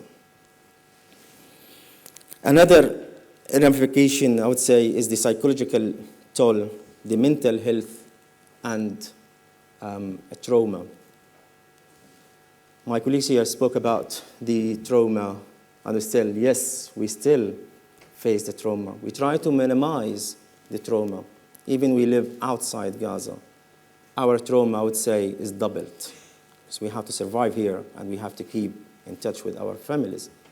And once you hear, and happens to me hundreds of times, when you hear that there is an airstrike here, there is bombardment here, there are bombs here, and you try to call your friends, your relatives, your brothers, your sisters, and no one replies. You can imagine this moment. It's not only hard, it's not only difficult, it is really indescribable. So we still live. I don't want to speak about my daughters. When they saw the planes in the sky, they were scared because they thought the plane might drop bombs. When I took them to the fireworks, actually, in the New Year Eve, when they heard the fireworks, they were sleeping at that moment. But you can imagine when they got up, scary, and crying so loud, because they thought the fireworks were bombs.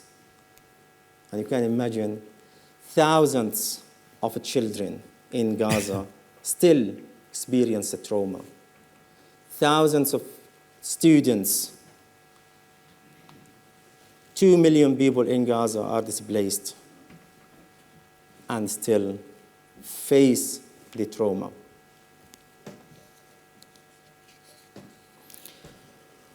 Despite all these catastrophe, I would say we still have the determination, and thanks Ahmed to say that we are not defeated. We still have the resilience. We still have the determination to rebuild Gaza higher education institutions, the whole system. We know it is very challenging. It is not an easy task. We know it will take years and years to rebuild, but still, we have the hope and the determination to rebuild our higher education system. There are many examples, actually. There are many initiatives. But let me focus here on the internal initiatives. Our universities in Gaza have resumed the online learning in Gaza despite all the challenges that we have. Electricity, we don't talk about electricity because since October 7th, there is no electricity in Gaza. And during the past 17 Israeli siege of Gaza, we had 4 to 5 hours of electricity. Also, we talk about the internet connection. People in Gaza use eSIM cards with very limited data, so they can access to the internet. Also, the struggle to find drinkable water or to stand in long queues in the front of the bakeries to get some pieces of bread. Within all these situations, you can imagine still our students, our academics, our professors still continue and do their best actually to continue the education, to continue learning and teaching. And here are examples where our students and academics try to examine, test, and defend their MA thesis and graduation projects.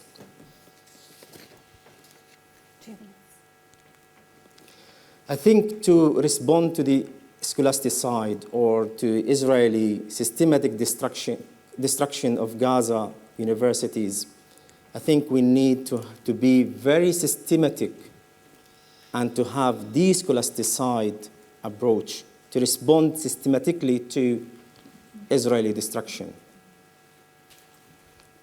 We need to have a collective approach where more international cooperation for academic solidarity and funding.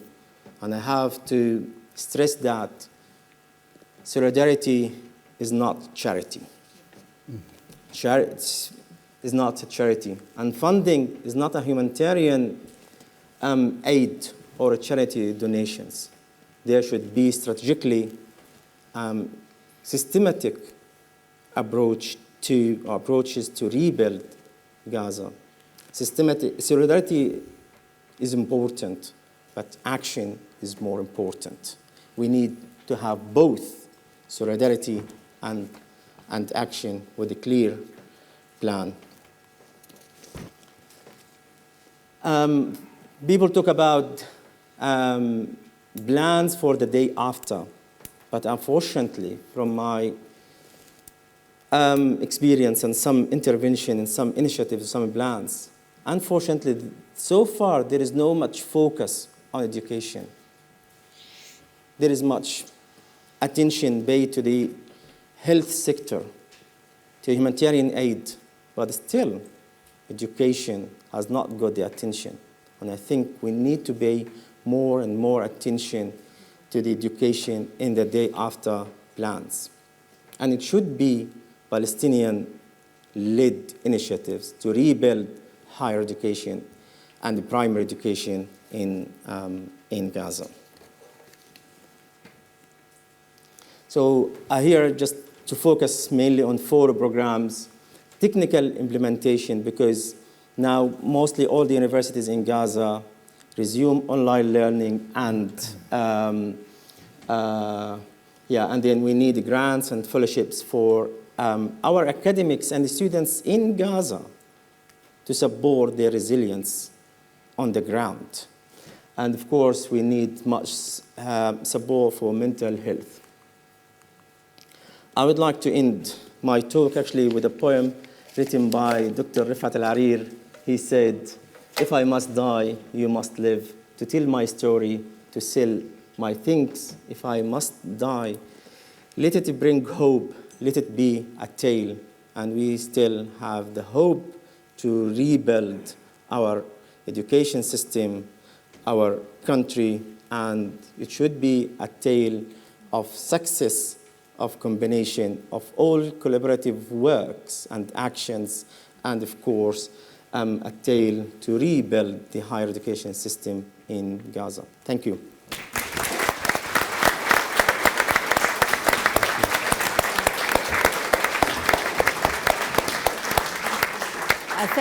Thank you very much, Wesam, for elevating the crisis in education that Israel has created in Gaza.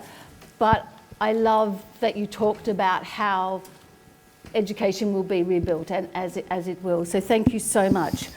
That brings us to an end to the panel discussion. Maybe we have about 10 minutes for questions and answers. But I just wanted to say that in terms of the panel, a key element of Israel's extensive propaganda, Hasbara narrative and campaign is that of the perpetual victim. And we've all witnessed the absurd and sustained manufactured victimhood of the perpetrator since October the 7th, but even before that. It's been part of the Hasbara propaganda system. But how extraordinary that the actual victims of this genocide do not see themselves as victims. What we've heard today is, I've got goosebumps, because what we've heard today is all about resistance, resilience, fighting back, rebuilding, not succumbing to this notion of victimhood and the idea that the rest of the world should just feel for Palestinians and not do anything particular. So I think it's a remarkable testimony to Palestinian resistance and the determination to liberate Palestine.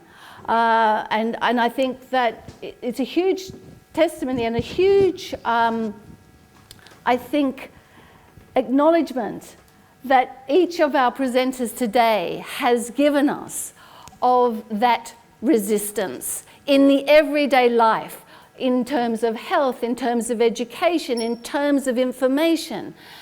So I am absolutely delighted that I was able to chair this panel. Thank you all so much for an absolutely astonishing contribution. Okay, so we have a very limited amount of time for questions and contributions. I'm going to take 3 from the floor and go 1, 2, and at the back. Can I say fantastic panel? Please introduce yourself too. Do I have to? Yes. Ahmed Suwaidi, Health Workers for Palestine, psychiatrist.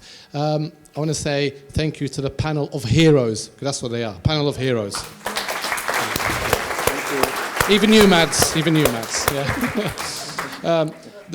This is something that me and Ahmed Mukhallalati are already working on, but maybe the academics and the journalists can also do, which is to set up a fund of solidarity for academics and their families and the students and the journalists. I don't know why journalists haven't already done this, but journalists around the world, if they want to show solidarity, they set up this fund, they set up to support the families of those who have been murdered and support those who still want to train, to support the young ones who want to get through. But it's kind of targeted and it's sticking up 2 fingers to Israel, saying we are supporting our doctors, we are supporting our journalists, we are supporting our academics. Is that something I think would you consider? I'll take all 3 questions and then I'll get the panel to respond. Yeah, I just want to make a small comment. Thank you everyone for this really amazing speeches, but I think We Are Not Numbers should be really talked about more. I was one of the earliest members of the We Are Not Numbers, and I remember Ahmed and also other young creatives came to my studio for one of the earliest interviews, and I need to say how important We Are Not Numbers is and has been for us as young Palestinian creatives, especially in the Gaza Strip. It was not only a project for us to write or to paint or to read, but it was also linking us to international mentors, which has really advanced our practices as writers, as painters, as artists. And we had this conversation between writers and paintings. I'm a painter, so we always had this collaboration. And it gave many people a sense of purpose, that their voices are heard, our voices are being translated to many languages. So I would love to thank you, Ahmed, for this amazing initiative that will all forever be remembered as us who grew up in Gaza and have always had this love for this homeland and for the creativity and the creative writing. Thank you.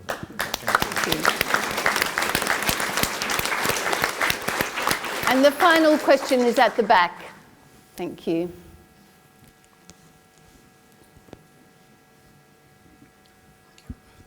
Thank you very much. My name is Ahmed Sultan. I'm ex-BBC senior reporter in the Middle East, and now I'm working with the Middle East Monitor Memo. Professor Benny mentioned the propaganda. I guess it's very much more wider than the propaganda. This is the Gaza crisis is a manifestation of a wider war of values. I've spent from October 2003 till October 2004, when I left the BBC, dealing with the editorial side of the World Service and BBC Arabic, dealing with Gaza crisis. I have never ever received an email and instructed me to say this or not to say this. It is actually about the editors inside the BBC World Service and the BBC Domestic Service. So these people are convinced that there is some sort of war between the East and West. My belief that there should be another narration coming from especially the Middle East to counter what you call the propaganda of the Zionists here. Without this, we will be in a big problem. It's not enough for the BBC, Sky News, Telegraph, Sunday Times, whatever the media here to counterbalance this Zionist propaganda. There should be strong initiative, professional initiative from the Middle East to counter this. Otherwise, we will be in a big problem with the propaganda. Thank you. Thank you very much. Now, you each have an opportunity to respond quite briefly. Okay. Quick answer to your question about, fund of solidarity and action. I think this is really a very interesting idea. It falls or comes into other initiatives. There are many initiatives around the world that try to help and support the higher education institutions in Gaza. One observation, I would say, there is no much coordination among these initiatives. There is a lot of duplication of efforts, and so we need much, actually, coordination among these initiatives to have more systematic and collective approach to rebuild, or at least to support the rebuilding higher education institutions in Gaza. The universities in the West Bank, have initiatives to host our students in Gaza as guest students. The initiatives were, to some extent, successful, but then the universities in Gaza resumed the online learning, and this gives the opportunity for our students to rejoin the same curriculum, the same programs, rather than joining new programs. The main challenge for the universities, I think, is the funding. Because mostly all the universities in Gaza, despite the differences, private, governmental, public universities rely completely on tuition fees. So this means that if the students pay the tuition fees, the universities can cover some parts of the running costs. And since October 7th, students actually do not pay or have not paid anything.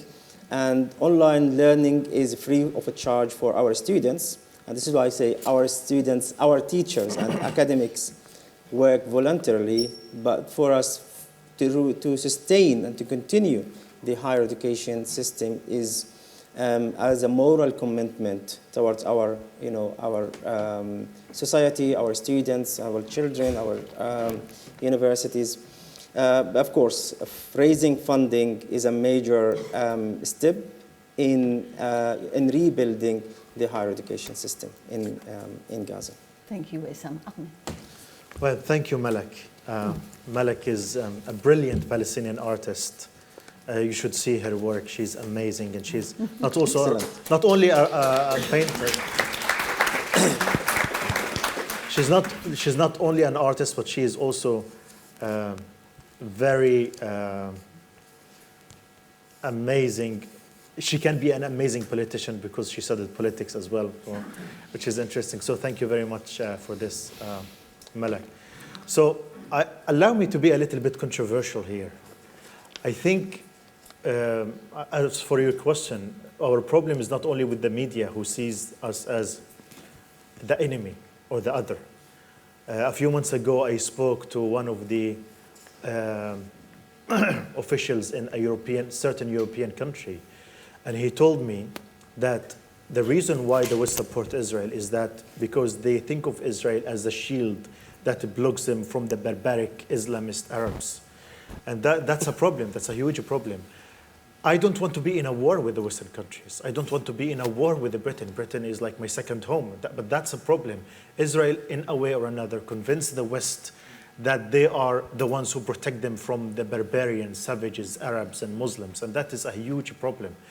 But I agree that the problem with the BBC and other media outlets is that we have terrible editors who decide what is to be displayed and what is not. And I believe that it is time that we, as a journalist, I speak that we need to come up with a new alternative media and grow these alternative media, because we can't depend on the mainstream media, the Western mainstream media. And it's time for the public, the audience here in the West, to stop believing and listening and reading for these Western publications.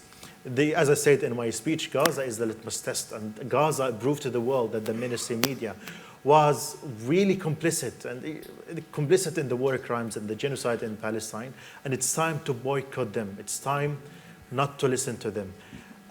So yeah, we need more work on our side as journalists, and we need to encourage more of the public audience here to boycott these publications, because we are not enemies. I'm not at war with any white or Christian or a Jewish person.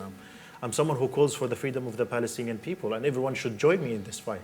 This is a fight not between the East and the West. This is a huge problem. And Israel played a role in mobilizing against the East, first at Saddam Hussein and Iran and the Palestinians and the Muslims. And now after the genocide started, we see in the social media a lot of attacks against the Muslims, as if the Muslims are the reason of all the problems. The Muslims are not the reason for the problems. The problem is that there is a settler colonial project in the Palestinian territories that are trying to obliterate the Palestinians from their homes and lands. And allow me to say that even if the West somehow believe that we are in a war, that they are in a war with the East, even wars have rules. And as a journalist, you can never justify the killing of kids and children and civilians and doctors and journalists. This is a huge crime, even if they believe that we are in a war. And I don't accept this. I don't accept that. They should adhere to the rules of journalism and the profession. That's my answer to you. Thank you. Thank you. Ahmed. Okay, so thanks. Maybe I would just emphasize on Ahmed's point of the funding. So I think Matt's mentioned this, but we need to understand fully. It's now a big fight. It's not like even competition. It's a big fight for the next day in Gaza. And it's a fight between the international organizations, which is mainly Israel controlling the system, or the local authorities.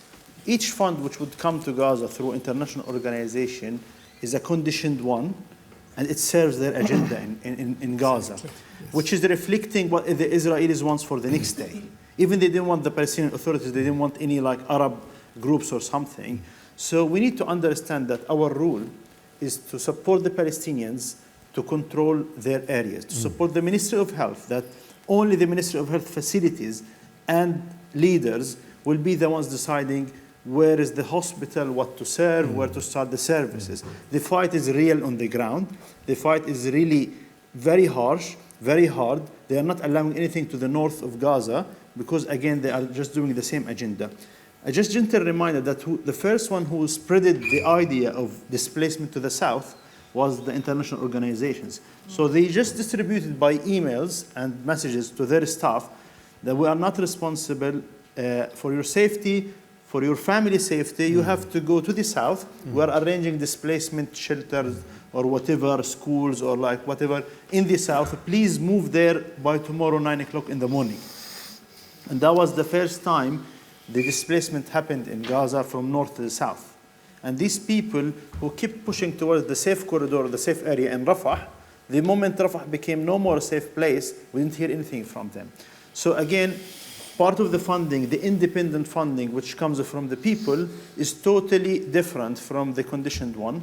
One last example I remember while in Gaza, one of the kind of the only interventional radiologist in Gaza who was serving the whole people of Gaza and the European Gaza hospital and not paid more than incentives, maybe couple of maybe £200 every 2 months.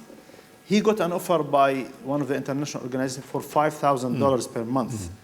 And it was conditioned, you have to work 6 days a week, straight morning. So he has to cover from 7 to 4 in that hospital, which means he has to drop the governmental work.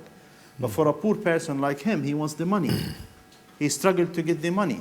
And then he had to accept that. But because he was a very good person, he had to go after that work to the hospital till midnight to cover the hospitals there. So that's the difference between independent fund from good people around the world funding the health system or international organizations. So I encourage everyone to help in these campaigns. Even there will be a loss. They don't want anyone to money to go to Gaza. Even if we lose 50% of it, that's the only way of getting money in Gaza now. So that's not a point to mention. We will lose. We will lose the money because there is no straight way of getting money to Gaza because the Israelis don't want this to happen. So please support these things. Help the people to do it for academics, journalists, medics, everyone, because that's the only way to have the higher word in Gaza in the coming days. Thank you.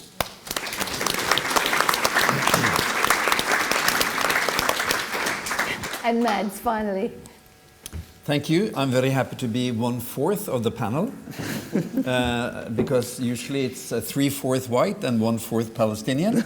So we are decolonizing the European discussion on Palestine, and I think that's excellent.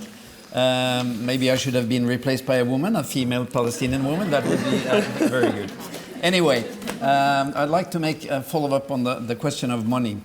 You know, I got phone calls, I got WhatsApp calls from my colleagues in Gaza, my Palestinian colleagues, and they said, Dr. Matz, please, can you try to stop the international teams from coming? And I said, it's beyond my capacity, but tell me why.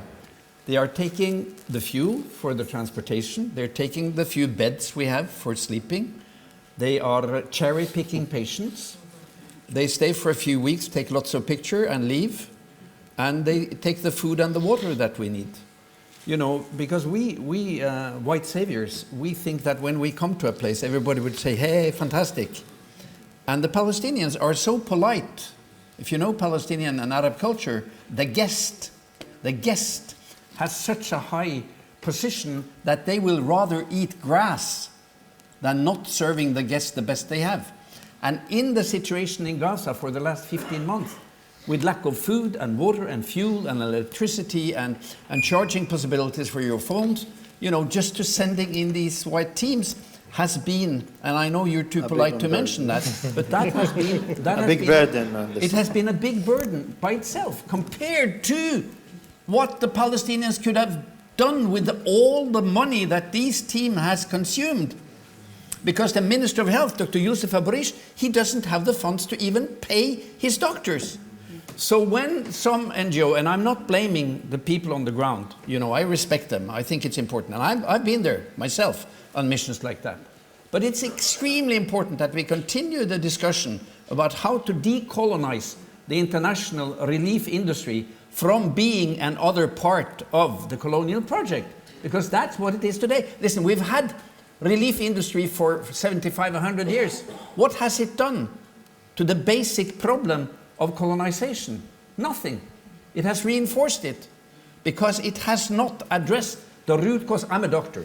If you come to me with chest pain and I only give you morphine, I'm a hell of a bad doctor. I have to examine, do you have a cancer? Do you have a myocardial infarction?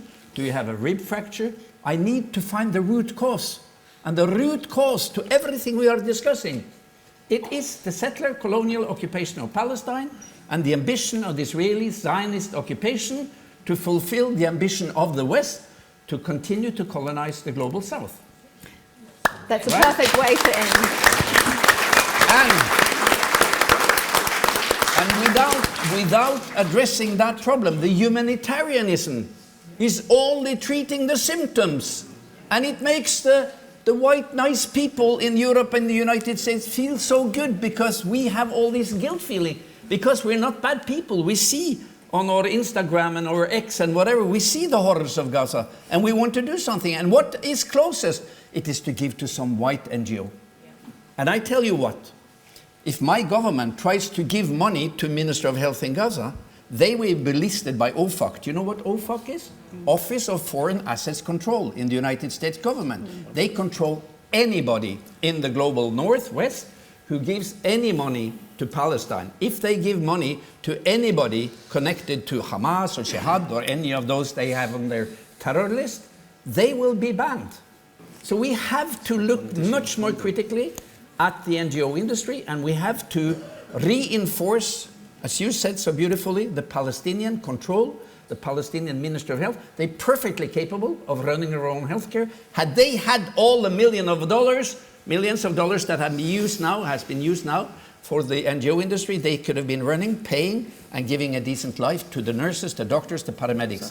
Now these people can go out from the Minister of Health hospital, like Nasser Hospital, across the street to an NGO hospital and get tenfold more payment. From $50, which they may not even get from the Ministry of Health because they don't have money, to $500 or $1,000 a month. 5,000 they pay, up to 10,000. Up to 10,000, and that's not only brain drain, it's a complete, deliberate undermining of the Palestinian sovereignty. So for us now, support Palestinian sovereignty, support Palestinian unity, and redirect the attention when it comes to how we support the Palestinian struggle. Thank you.